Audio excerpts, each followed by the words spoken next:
with Hillary. You know, for me, this choice is personal. It's about who we are as a people. It's about what kind of a country we want to be. I grew up in Oklahoma. My dad. We trusted you indeed. We trusted you indeed. Those people feel some kind of way. But think about why they feel some kind of way. Elizabeth Warren came across as a progressive and as a lefty. And for the most part, she wore that badge. When she went on Uyghur show and he said, you come across as being the second most progressive member in Congress. Now, a lot of this image is crafted around this notion of her position towards Wall Street, her position towards the banks, even from the standpoint of wealth and inequality. And I give her credit on that. I'm never taking credit away from her on that front. Nor have I ever made this argument that she's anything like Hillary Clinton. I don't think that at all. I personally just think that she's aping my guy in this contest. Like those people said, we trusted you. The reality of it is Warren was never with us. In a secret letter, Senate Democratic women rallied behind Hillary Clinton. This effectively talks about Warren and the other women in the Senate giving over her allegiance back in 2013, several years before the election took place. She was never going to be on Sanders' side. She was always with Team Hillary. The argument that many of the people make who are supporting Warren makes this argument of, well, look, she thought Hillary Clinton was going to win. And so she didn't want to support Sanders. She wanted to. But that's not an excuse, especially not for somebody like me or some other Sanders supporters who supposedly, based on ideological grounds, looked at this and says she should have supported my guy. Well, she didn't support my guy.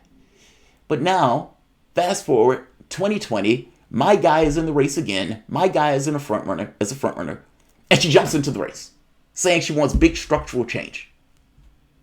Which people like me say, if that's true, then get out the race and support the guy who's going to do that. I had a little bit of angst, if I'm being honest. Many of the other candidates in the race are their own person.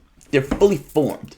Tulsi Gabbard, whatever you want to think of Tulsi Gabbard, I'm a soldier. She's fully formed. You know what she is. Kamala Harris, I'm a prosecutor. She's clear on what she is. Joe Biden, clear on what he is. Yang, I'm the Asian man that wants to give you money. Clear on what he is. Buttigieg, I'm gay Obama. And I don't mean gay in a negative way. I just mean gay in a literal sense that he is literally gay. And he has a poise in the way that he projects himself like Obama.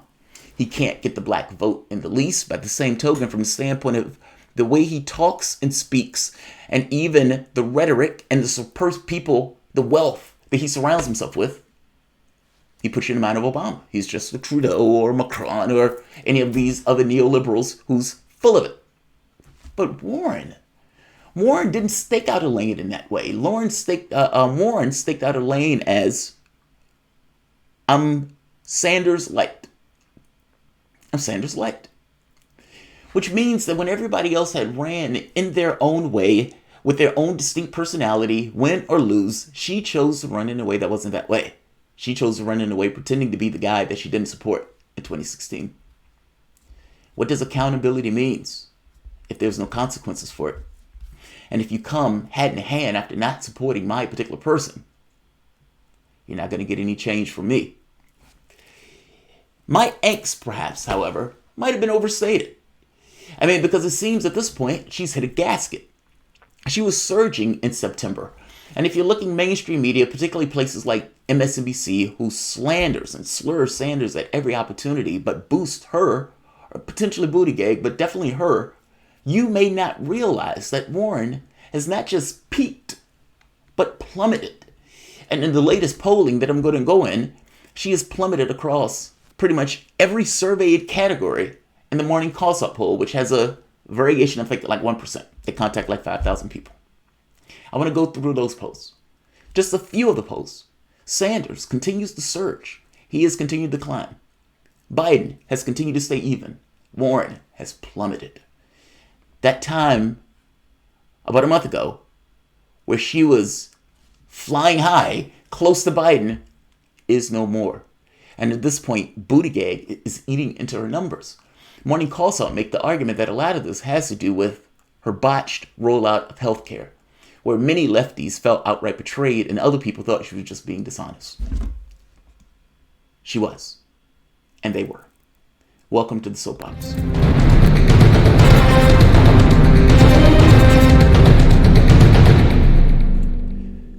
My name is Jamarl Thomas. This is the Progressive Soapbox. Guys, if you like this content, please like, share, subscribe. You can always support PayPal Patron. This content is brought to you by you. Shout out to my wife for doing patron appreciation with me yesterday, or contributor appreciation. She had the sniffles and yet she braved it on like a soldier. This video is not going to be long because, I don't think I'm dissimilar to other people who support Sanders on this. I tend to be straightforward when it's something Sanders does that I don't particularly like. When I think he's breaking an ideological thing.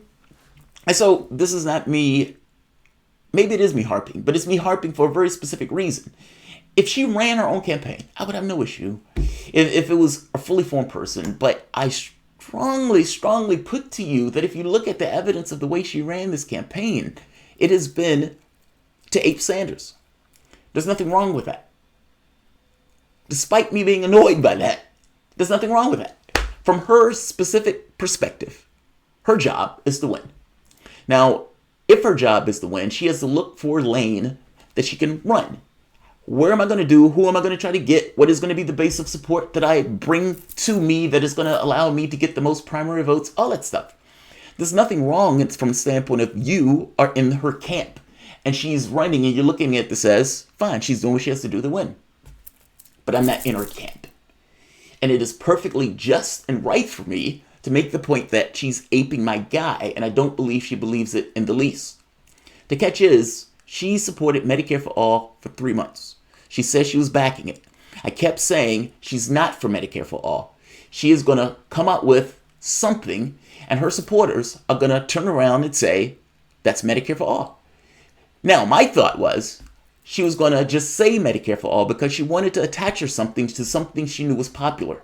But when she got on the campaign trail, you could tell she wasn't for it. She wasn't for it in 2013. She evolved on the issue at the presidency. And like many of the other people, Medicare for some, Medicare for people with bad backs, Medicare for people with bad knees, Medicare for people with amnesia. All of these different Medicare for something plan. All was done because they wanted to attach themselves to something that they knew was popular. And ultimately, they were going to be running against whatever Sanders came out with. In her very specific case, she stuck with this notion of Medicare for all, even though she wasn't for the bill. And what did she do? I was right. She wasn't for Medicare for all. She was just attaching herself to the name. And whatever she came out with, I said that her supporters were going to turn around and say whatever that thing was, it was Medicare for all, and you were going to be stuck with it once you got out the primary. The problem is she imploded all within the context of a month.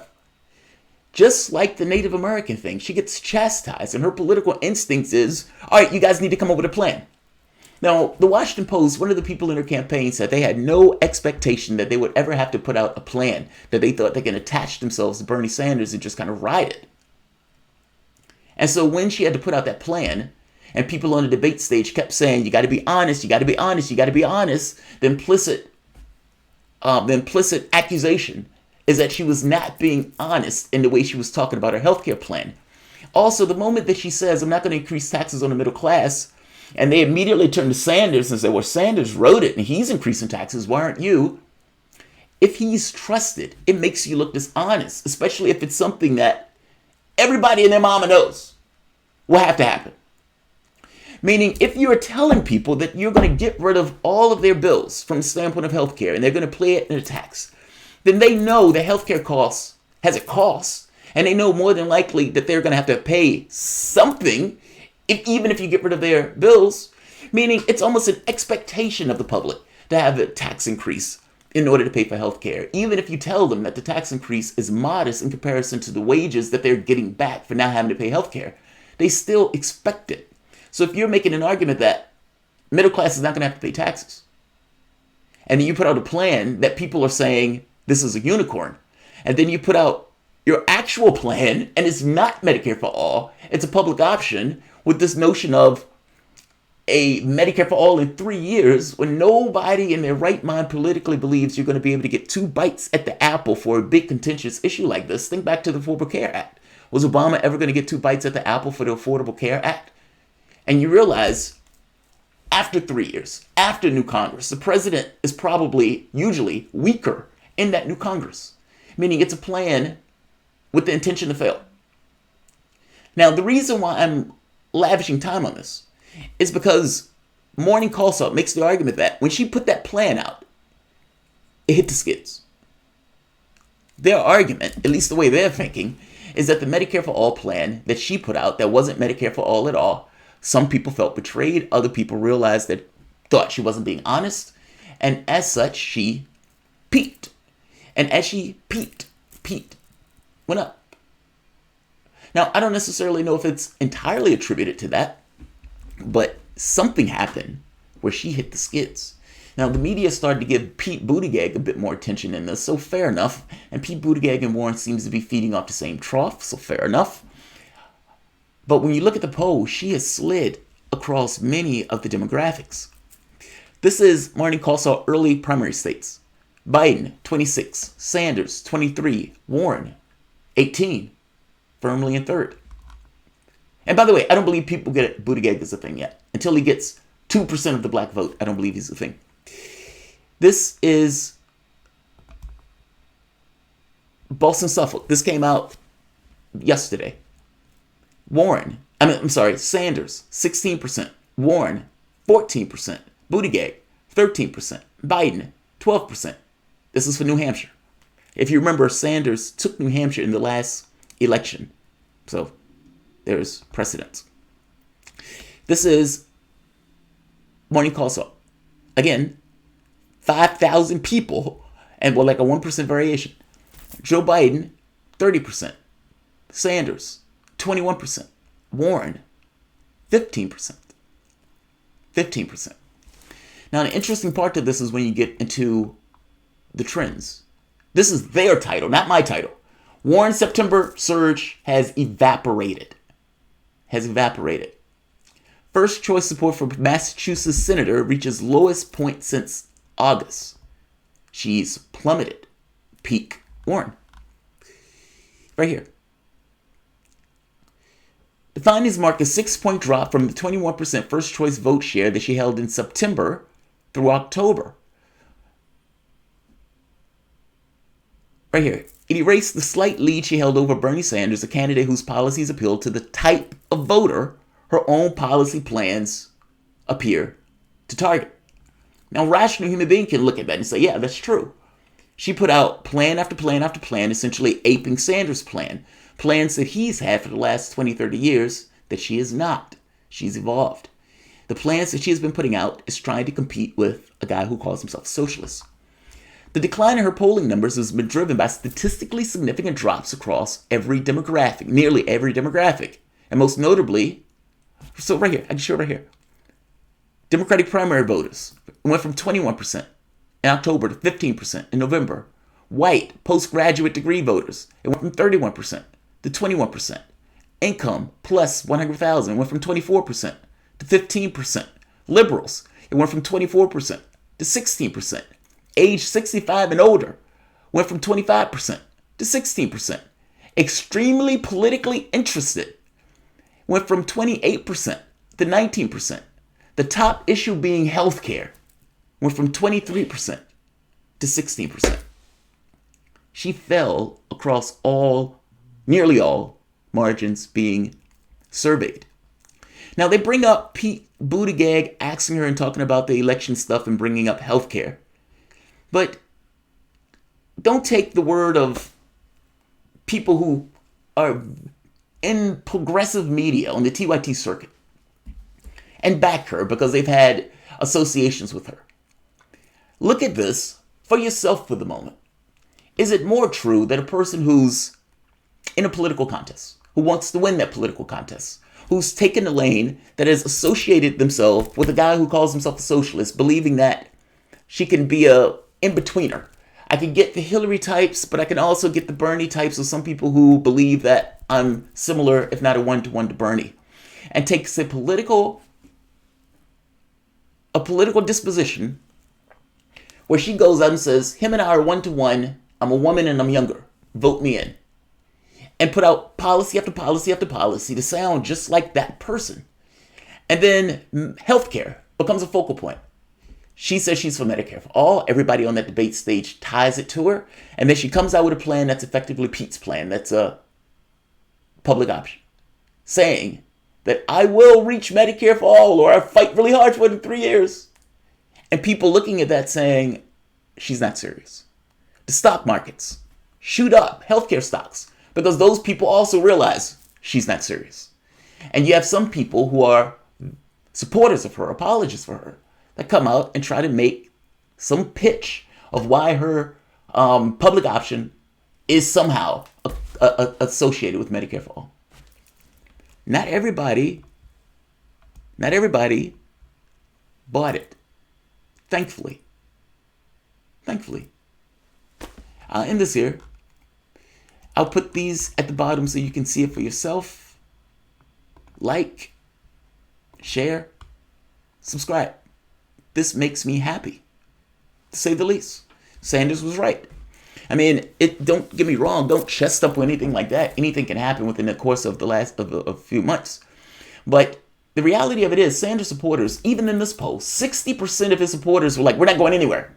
We're excited. But that's consistent. That's what I mean when I say the numbers are less important than the trends. The trends are very important. If Biden has an electability edge, that's important. That's one of the reasons why his vote share is what it is in the various states. If Sanders is getting the young vote, if Warren and Buttigieg is getting the white vote, if Sanders is getting the Hispanic vote, if those numbers start to break for Biden, meaning people start seeing him not as electable, then his numbers should go down. Whatever the number is in the poll, it's the trends that are the most important. Yes, the numbers are important, but the trends themselves give you some context to the reason why the numbers are what they are. In Warren's case, she was able to go up in the polls. She puts out a healthcare plan, and she gets hit for good reason on that. That's not people being unfair to her. She said she was for Medicare for all. She puts out a public option. She only wanted to associate herself with Medicare for all, just like the other people on the stage. The only difference is they eventually put out their own plan. She puts out a public option and is breathlessly trying to tell people that this is in some way akin to Medicare for all. It is exactly what I said she was going to do. She didn't believe it from get-go. She just wanted to associate herself with it. And then when she had to come clean with it, the thing that she came clean with was Pete's plan. It was Pete's plan. Like, share, subscribe. I put the polling at the bottom. And by the way, Monty Cotsall, it's a good poll. Like I said, it's only like a 1% variation.